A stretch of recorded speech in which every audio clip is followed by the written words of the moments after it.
네, 세 번째 시간입니다. 이번 시간에는 이제 목차가 또 두 개 나오는데요. 부동산 펀드의 투자 시스템과 리스크 관리 꼭지에서는 부동산 펀드의 내부적으로 이제 작동하고 있는 투자 시스템에 대해서 알아볼 것이고요. 그다음 펀드의 리스크 요인에 대해서 알아보겠습니다. 그다음 마지막으로 실제 펀드 투자 사례에 대해서도 한번 확인해 보겠습니다.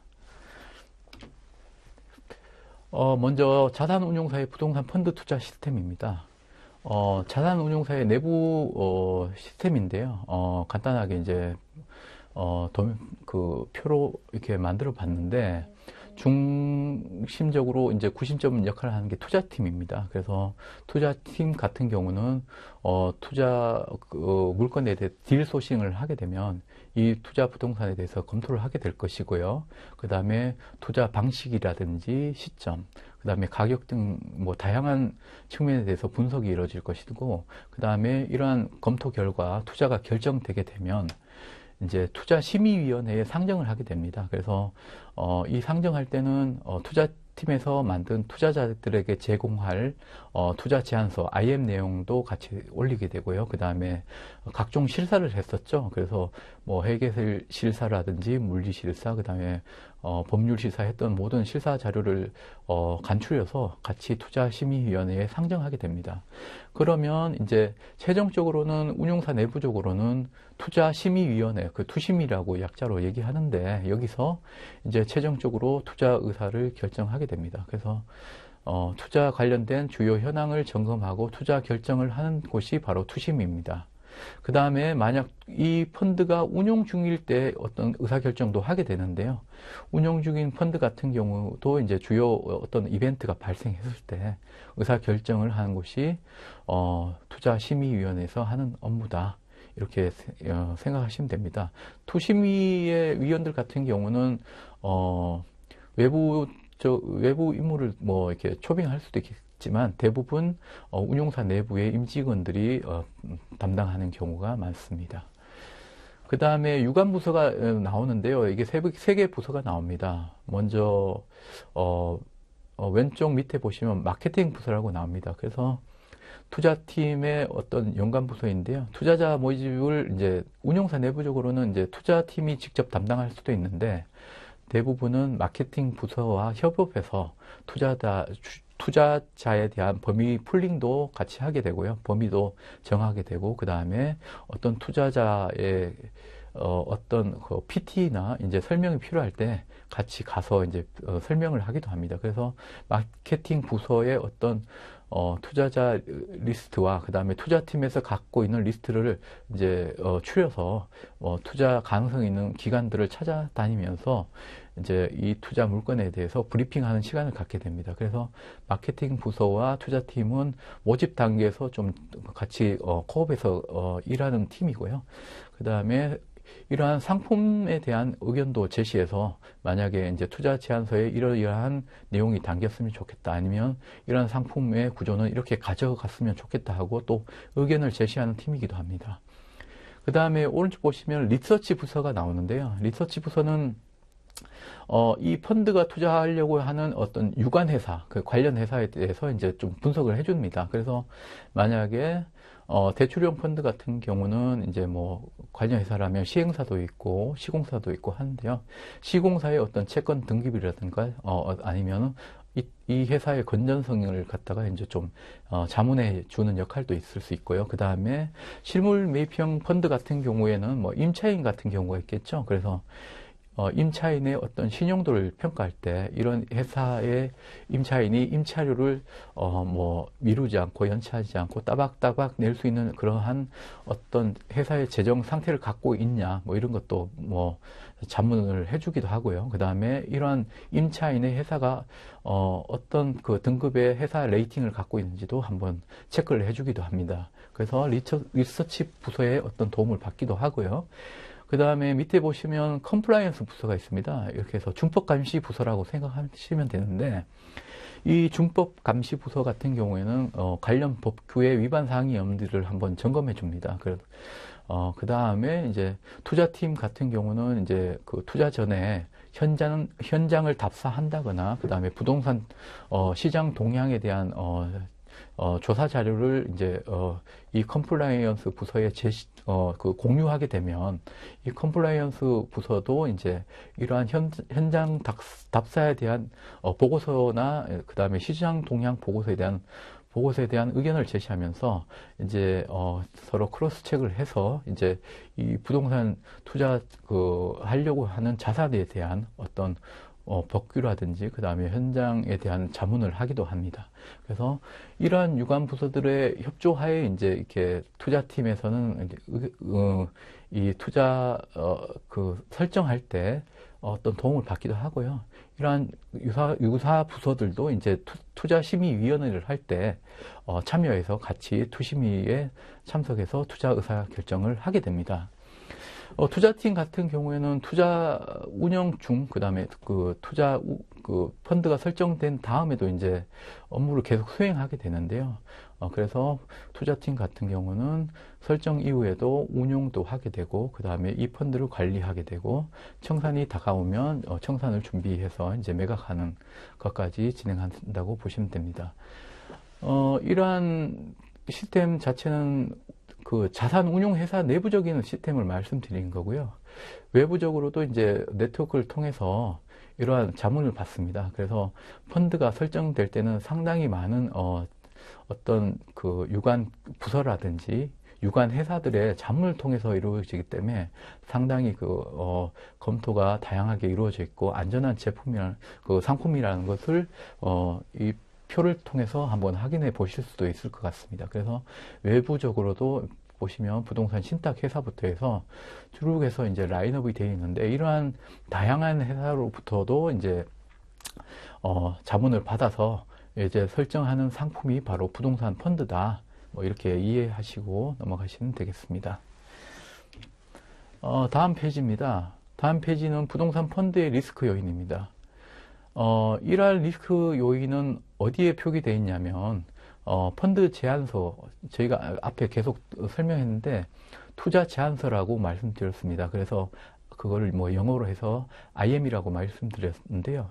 이러한 투자 제안서, 즉 펀드 제안서에도 나오고 있고요. 그 다음에 만약 투자자가 판매사, 즉 증권사나 은행 창구에 가면 내가 이런 펀드에 가입하고 싶습니다 하고 말씀을 하면 이제 판매회사에서는 이러한 펀드 정보와 함께 핵심 요약 설명서라는 것을 이제 투자자들한테 이제 교부를 하게 됩니다. 그래서 이 핵심 요약 설명서 같은 경우는 판매사가 작성하는 것은 아니고요.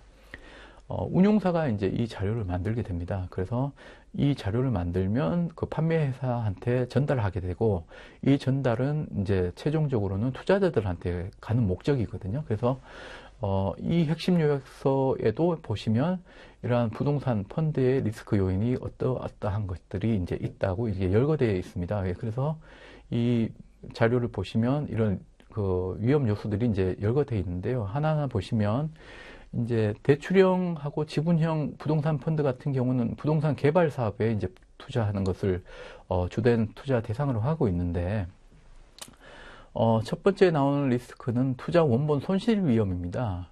이 위험 같은 경우는 기본적으로 모든 펀드에서 이제 고지하고 있습니다. 이 주식형이든 채권형이든 아니면 부동산형이 됐든 간에 가장 기본적으로 고시하는 위험이고요. 펀드의 상품 자체는 실적 배당형 상품입니다. 그래서 내가 투자한 투자 원금이 손실이 발생할 수 있다. 이러한 것을 기본적으로 고지하게 되어 있습니다. 그래서 이 부분은 반드시 들어가는 부분이고요. 실물형 부동산 펀드에서 있어서도 가장 위에 이제 위치하게 되는 고지 위험입니다. 그 다음에 나오는 위험이 이제 목표 수익률 미달 위험인데요. 이 부분은 원리금이 이제 지연되거나 아니면은 원리금 상환을 못하게 될 시, 차질이 발생했을 때 예상 수익률이 떨어질 수 있다 하고 고지하는 위험에 해당되겠습니다. 그 다음에 개발 사업이니까 당연히 인허가 위험도 이제 나오겠죠. 그 다음 나오는 게 연대 보증인 신용 위험입니다.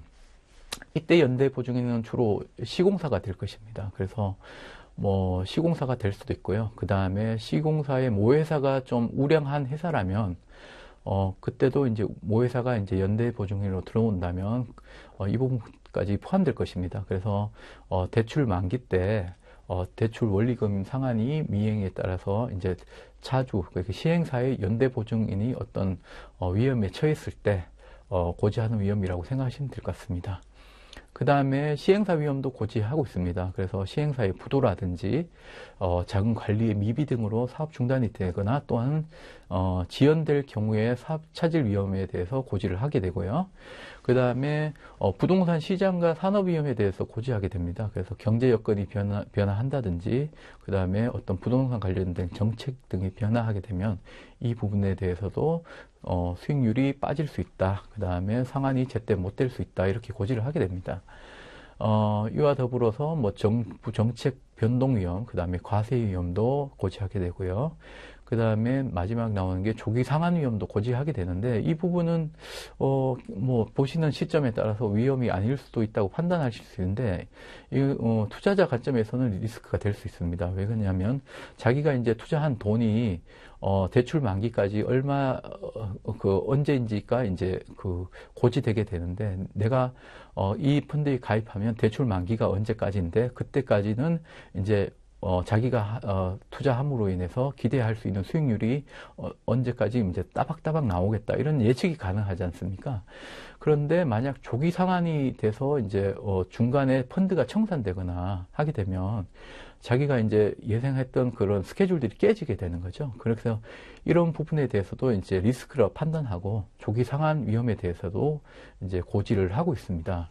그 다음에 실물형 부동산 펀드 보시면 실물형 부동산 펀드 같은 경우는 기본적으로 임대차를 맞춰서 이제 운영하게 되겠죠. 그래서 자산의 운영 위험이 나옵니다. 그래서 공실 위험도 나오게 되고요. 그 다음에 FO, RF, TI 등 이렇게 용어가 나오는데 일단은 FO라는 것은 핏아웃의 약자입니다. 그래서 만약 임차인 입장에서 임차인이 이제 최초로 임차를 하게 될 때 오피스 같은 경우도 이제 내부 인테리어를 하는 기간 뭐 이렇게 생각하시면 될 것 같습니다. 그래서 처음에 임차를 개시할 때 인테리어 기간에 해당되는 것이 핏아웃 기간이다. 이렇게 보시면 되고요. 그 다음에 렌트 프리라고 해서 RF가 있는데 이것은 뭐 임대인이 임차인을 유치하기 위해서 유인책으로 쓰는 방법입니다. 그래서 당신이 여기 내 건물에 임차를 하게 되면 1년에 뭐 1개월이든 뭐 2개월이든 3개월이든 내가 무료 임차 기간을 주겠다. 그래서 이 기간 동안에 관리비만 내고 임대료를 내지 않아도 됩니다. 뭐 이렇게 혜택을 제공하는 것이거든요. 그래서 렌트 프리도 어떻게 보면 어떤 수익 측면에서 이제 낮추는 위험이죠. 그래서 수익을 낮추는 위험을 해서 이런 부분도 이제 반영해서 고지하게 되고요.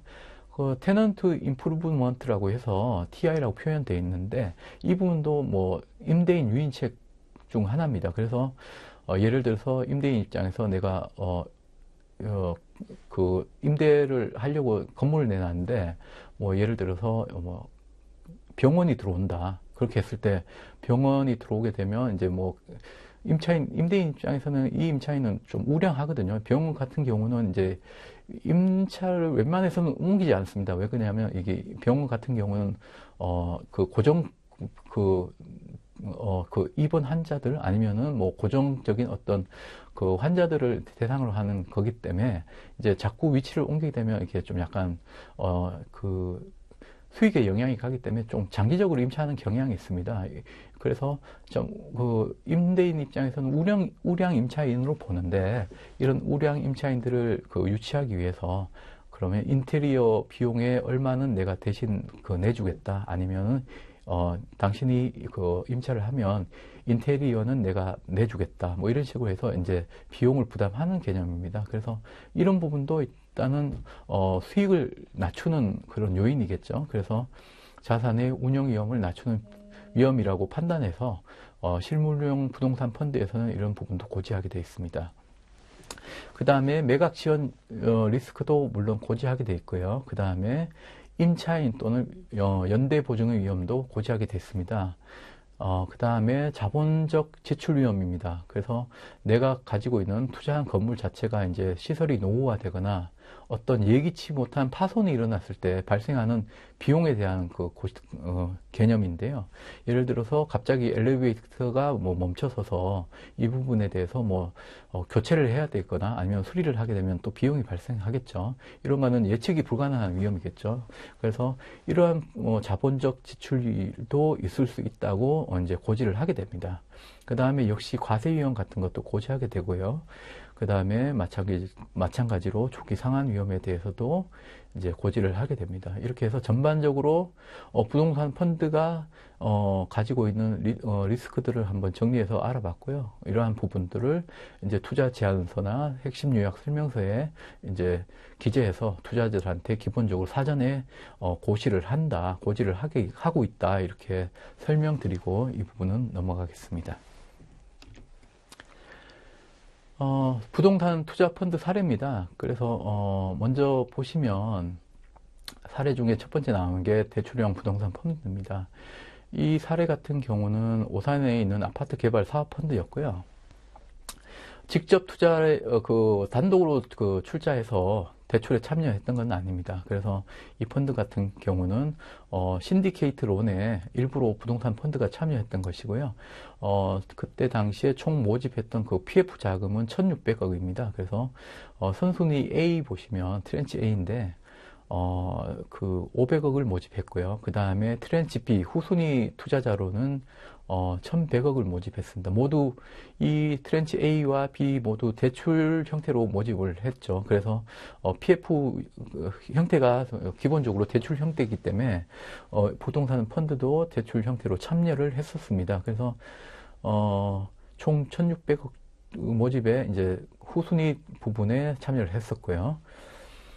보시면은 트렌치 A 부분은 이제 그때 당시에 이제 보증이 없었습니다. 왜 그러냐면 이제 선순위 같은 경우는 후순위보다 상한을 먼저 받습니다. 그래서 선순위는 이제 후순위보다 리스크가 조금 투자자를 유치합니다. 그래서 특징적으로는 이자율이 낮습니다. 그래서 부동산 펀드가 타겟하고 있는 수익률에 맞지 않아서 후순위에 참가를 했던 것인데 이때 선순위가 어떻게 보면은 더 안전한 데 비해서 왜 후순위에 참여하게 됐냐면 그때 당시에 이제 회사채 신용 등급이 A라는 우수한 우량한 신용 등급을 가진 시공사가 참여를 했었습니다. 그래서 이 부분을 보고 이제 안정성을 검증한 다음에 참여를 했던 사례입니다. 그래서 이 회사 같은 경우는 시공사 순위로도 탑10 안에 들었었고요. 그 다음에 이 회사가 기본적으로 책임 준공에 대해서 확약을 했었고, 그 다음에 책임 준공이 되지 않았을 경우에는 시행사의 어떤 채무 인수까지도 이게 약정이 되어 있었기 때문에 부동산 펀드가 이러한 리스크 해칭 부분을 보고 트렌치 B 부분에 참여를 했던 딜입니다. 시행사 입장에서 보시면은 이제 시행사 쪽에서도 여러 가지 이제 안전장치를 이제 확인받게 되는데요. 시행사는 기본적으로 원리금을 상환해야 되고요. 그 다음에 그 시행사 명의로 가지고 있는 부동산 토지도 이제 담보로 설정을 했었습니다. 그 다음에 그 시행사가 가지고 있는 그 회사의 주식 있죠. 주식도 이제 담보로 제공을 받았고요. 그 다음에 이 부동산 대출형 부동산 펀드는 기본적으로 개발 사업에 투자하기 때문에 개발 사업 자체의 특성상 개발 기간에는 수익이 발생한 일이 없습니다. 그래서 비용만 소요되게 되겠죠. 그 다음에 이 건물이 이제 분양이 시작되고부터 이제 그때부터 수익이 발생할 건데, 근데 이제 투자자 입장에서는 그 중간중간 배당을 받아야 될 이슈가 있습니다. 그래서, 수익이 발생하지 않는 프로젝트에 배당을 줘야 되기 때문에 저희 투자자 입장에서는 이 대출 기간에 이 이자를 먼저 선제적으로, 전액, 유보해서 이제 미리 마련해 놓는 것이죠. 이걸 실무적으로는 오버 펀딩을 한다고 표현을 하는데요. 그러니까 기본적으로 공사비나 기타 이 사업에 필요한 비용보다 대출 이자까지 더 얹어서 더 많은 금액을 이제 PF를 해준다는 개념입니다. 그래서 이렇게 대출 이자를 선제적으로 이제 미리 확보해 놓고요. 수익이 발생하지 않는 개발 기간 동안에도 배당이 가능할 그 투자자들한테 배당이 가능할 수 있게 이렇게 구조를 짭니다. 그래서 대출형 펀드 같은 경우는 이러한 구조로 이제 많이 참여하고 있다. 이렇게 확인하시면 될 것 같습니다.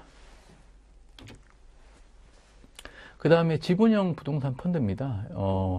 이 역시도 이제 부동산 개발 사업과 관련된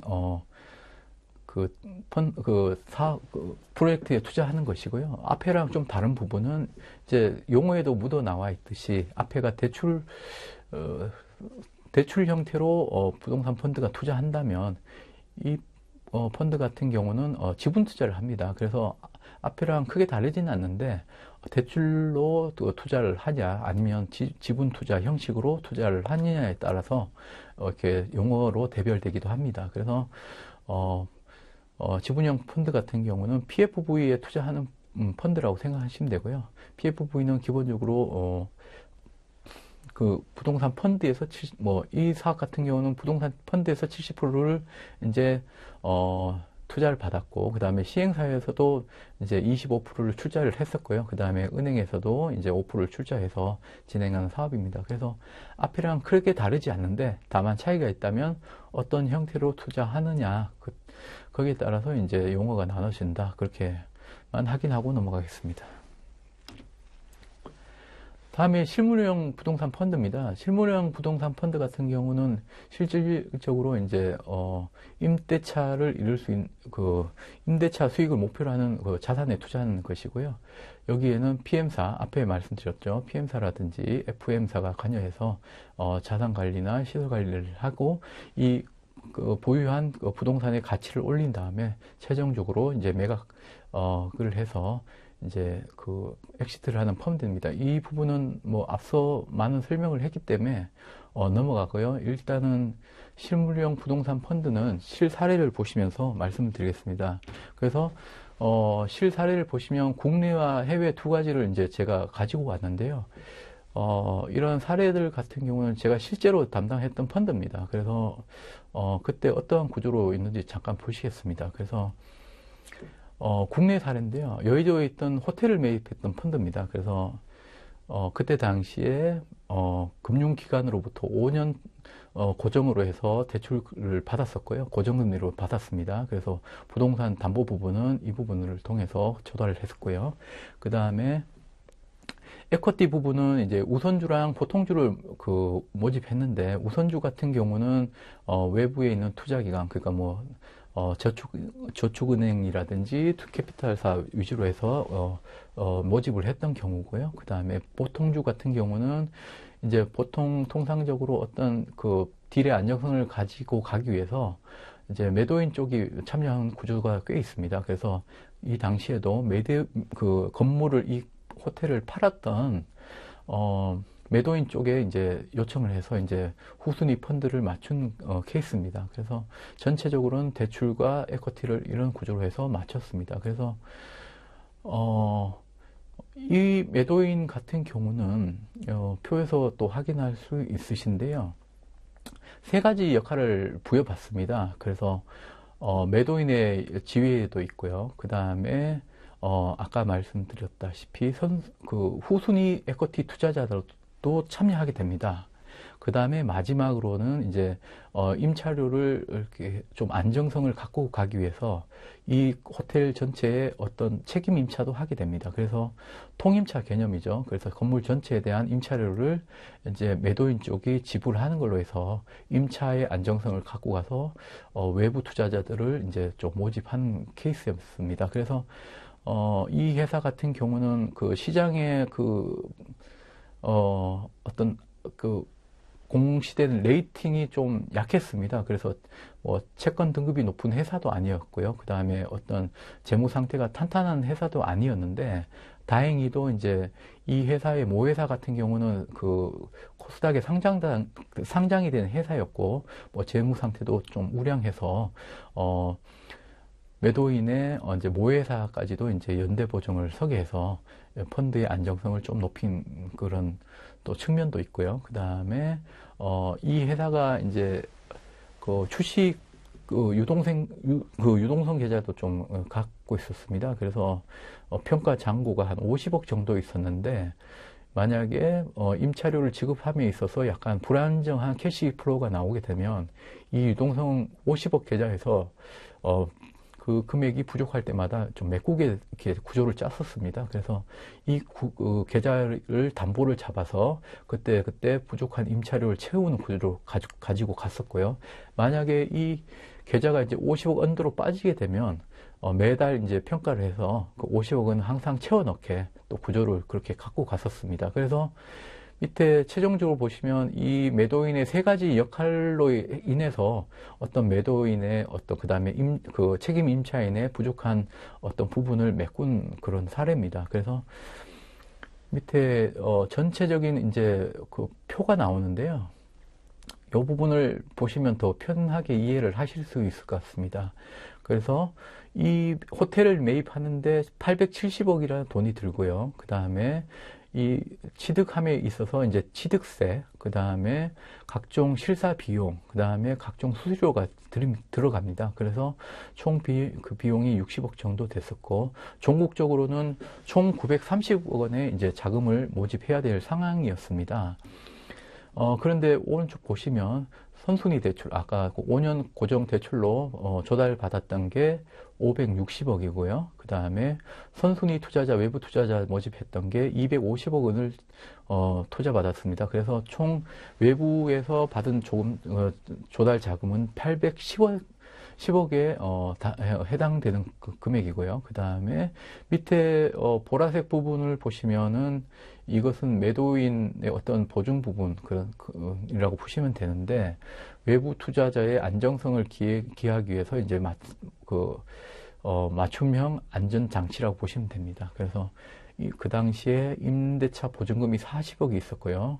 그 다음에 후순위 에쿼티로 매도인 쪽에서 이제 매각 대금 중에 일부인 80억을 이제 후순위 에쿼티로 재투자를 했었습니다. 그 다음에 아까 말씀드린 그 유동성 계좌 50억까지 담보를 잡아서 실질적으로 이 버퍼 기능을 하는 금액은 170억입니다. 그래서 이 펀드 같은 경우는 마지막 그 펀드 만기에 가서 매각을 할 때, 만약에 시장에서 이제 매각을 했다 그러면은 이제 원래는 930억 이상이 받아야 이제 캐피탈 게인, 그러니까 매각 차익이 발생하겠죠. 그래서 이 부분도 이제 투자자들이 기대할 수 있는 부분인데, 만약 시장이 나빠져서 이 930억 이상을 받지 못하고 만약에 언더로 그 다음에 싸게 팔렸다 이렇게 봤을 때 810억 원 이상만 받아도 외부 투자자들은 쇼크가 없습니다. 그래서 외부 투자자 입장에서는 안전하겠죠. 그래서 투자자 모집할 때 이런 부분이 메리트가 돼서 그 선순위 에쿼티를 모집에 있어 순조롭게 진행했던 케이스고요. 이러한 부분에 있어서는 이 건물을 매도했던 매도인의 어떤 협조라든지 협의, 그 다음에 그 전체 임차를 통해 그 다음에 어떤 유동성 계좌에 담보 잡는 부분까지 어떠한 운용사의 어떤 그 구조를 설계하는 데 있어서 이제 매도인과의 협의도 상당히 중요한 부분이 있다. 이런 측면에서 좀 말씀드리고 설명드리도록 하겠습니다. 다음은 이제 해외 투자 사례인데요. 이것도 제가 직접 투자했던 사례입니다. 그래서 미국 맨하탄 소재했던 오피스 매입 사례입니다. 그때 당시에도 이제 고정금리로 대출을 통해서 조달을 했었고요. 그 다음에 에쿼티를 모집했는데, 이때 역시 우선주와 보통주 트렌치를 나눠서 이제 모집을 했었습니다. 그래서 모두 국내 투자자들로 이제 투자자를 구성했었는데, 투자자별로 이제 성향이 다른 걸 감안해서 우선주와 보통주를 나눴습니다. 그래서 우선주 같은 경우는 상한 순위에서 먼저 그 상한을 받는 구조고요. 대신에 수익률은 좀 낮겠죠. 그 다음에 후순위 에쿼티 투자자 같은 경우 이제 상한 순위가 1순위가 상한된 다음에 상한 받는 거라서 뭐 순위에서는 좀 밀리지만 대신에 수익률을 높게 이제 배당을 하는 걸로 이제 구조를 짰었습니다. 그래서 보시면 3개의 총 펀드가 만들어졌었고요. 에쿼티 투자자 펀드를 위해서는 2개의 펀드가 만들어졌고 론 투자자들 입장에서는 하나의 펀드가 만들어졌었습니다. 그래서 총 3개의 펀드가 설정됐는데 특징적으로 좀 특이한 점을 보신다면 밑에 보시면은 그 론 투자자 같은 경우는 직접 투자를 못 합니다. 그래서 중간에 대출 금융기관을 하나 껴서 대출을 하게 되거든요.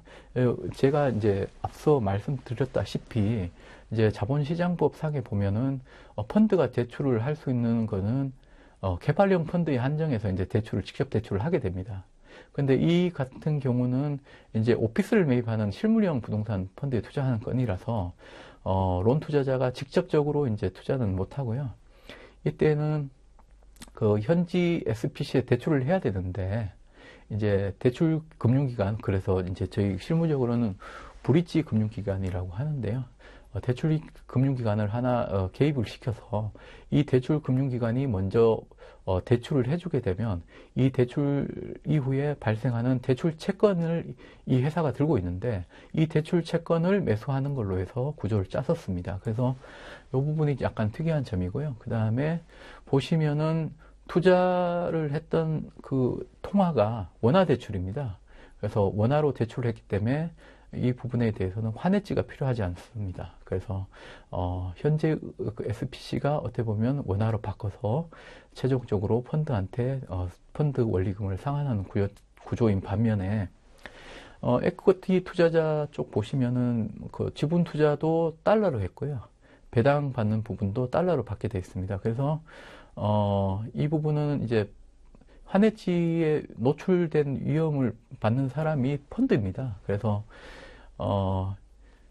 대출과 다르게 펀드가 이 환해지 위험에 노출돼 있죠. 그래서 그 당시에 펀드 1호와 2호가 이제 환해지 상품에 가입된 그런 케이스였고요. 그에 따라서 이제 환해지 비용은 발생하지만 그에 따라서 환율 변동에 대해서는 안정적으로 갖고 가면서 펀드를 성공적으로 마무리했던 그런 사례입니다.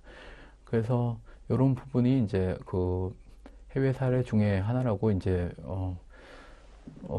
구조적으로 좀 복잡하긴 한데 확인하시면 될 것 같고요. 현지 SPC를 설립한 것도 현지에 있던 어떤 물론 뭐 펀드가 직접적으로 보유할 수도 있었는데 그때 당시에 회계 법인을 통해서 세무 자문을 받았습니다. 그래서 어떠한 형태로 이제 투자 구조를 해외로 가져갔을 때 세금이 가장 적게 발생하느냐에 따라서 이제 구조가 나온 것이고요. 그래서 그때 나온 최적의 방안이 그러면 펀드가 직접 보유하지 않고 현지 SPC를 설립해서 이 SPC 자체가 이제 해외에 있는 미국에 있는 오피스 빌딩을 소유한 게 가장 세금이 적습니다 하고 자문을 받았기 때문에 그때 그렇게 이 구조가 나오게 되는 겁니다. 그래서 이 전반적인 구조를 짤 때는 여러 회사의 도움을 받게 되는데요. 이러한 회사의 도움을 받아서 전반적으로 펀드 구조를 만들고 설계하게 된다는 것도 한번 이 사례를 통해서 한번 확인해 볼 수 있습니다. 이렇게 해서 전체적으로 이제 실무 측면에서 부동산 펀드의 어떤 이야기를 해봤는데요. 많은 얘기가 있었습니다만, 뭐 기본적으로 약간 제가 추려서 말씀드리긴 했는데, 뭐 필요하시다면 뭐 개별적으로 연락을 주시면은 그 부분에 대해서도 피드백을 들을 수 있도록 제가 한번 노력해 보겠습니다. 이상으로 강의를 마치겠습니다. 고맙습니다.